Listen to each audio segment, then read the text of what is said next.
ना गाबोननि धरनाया गोरोबथाजों जेबो सोमोन्दो गैया। गुबै खोथाया जाहैबाय जे बर' मिडियाम आसामाव दङ, बे सेकेन्ड लार्जेस्ट माने मादार टां बिमानि रावनि मिडियाम असमियानि उनाव। आरो 1963 निफ्राय बर' मिडियाम गायसनजेननाय बिनि उनाव बर' रावा 90 सिडुलाव सोसनजानाय आसामनि लोगो सरकारि राव हिसाबै गनायथि मर्यादा मोननाय, जेराव मादार टां मिडियामखौ स्ट्रेस खालामनाय जादों बिमानि रावजोंनो मेक्सिमाम लेभेलनि इडुकेसनखौ मोननांगौ।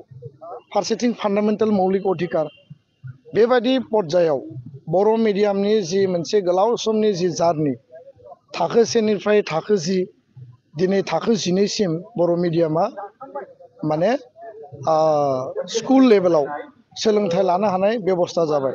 बे गासैबो थासेयावबो आसाम सरकारा दुलाराय बर' फरायसा आफाद, बर' थुनलाइ आफादजों आरो बड' प्राइमारि टिचार एस'सियेसनजों टाइम एन्ड एगेन डिसकास खालामदों। डिसकास खालामनायनि उनाव माइनुट्स आफ्टार माइनुट्स दासिम प्राय 6 खान माइनुट्स जोंनि आखायाव दङ। आरो बे माइनुट्सफोरनि आधाराव जिफोर कमिटमेन्टखौ आसाम सरकारा होदोंमोन, जे 101 हायर सेकेन्डारि बर' मिडियामनि आपग्रेडेसन खालायगोन, बेयाव पस्ट क्रिएसन खालामनाय जागोन। 2272 एसामिस मिडियामनि पोस्ट एपइन्टमेन्ट होनाय जाबाय, किन्तु बर' मिडियामनो बर' केन्डिडेटनो सासेनिबो एपइन्टमेन्ट होदिया। बे खोथाखौ जेला कुइसन खालामो, गिबि मन्थ्रिया सोलोंथाइ मन्थ्रिया बुंबाय जे बर' मिडियामनि पस्ट क्रिएसन जागोन। बे आंनि गोसोआव दाबो दङ, 2021-22नि खोथा।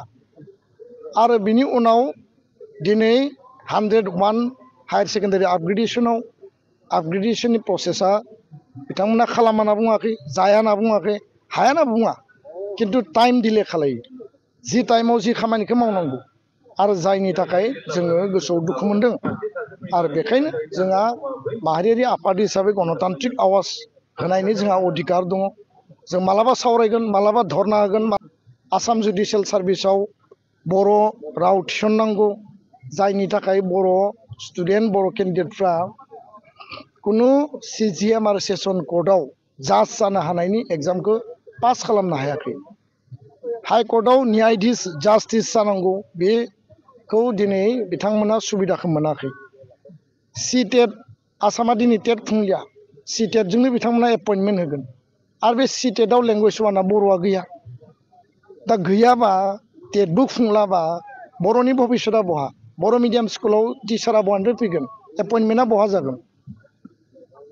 भेन्सार स्कुल प्रभिन्सियेलाइजेसन खालामनायनि खोथा होदोंमोन, 10टा कलेज खालामबाय। जोङो धन्यबाद होदों, जोङो बिथांमोनखौ जोङो गुबुन जेबो बुङाखै, धन्यबाद होदों।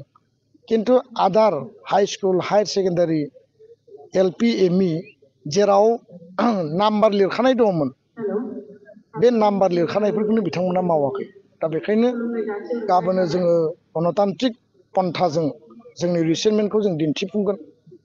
आरो बे रिसेन्टमेन्टनि गेजेरजों जोंनि आवाजखौ सरकारखौ जोङो खोनासंहोनो, सरकारखौ सलुसन लाहोनो थाखाय जों बाध्य खालामगोन।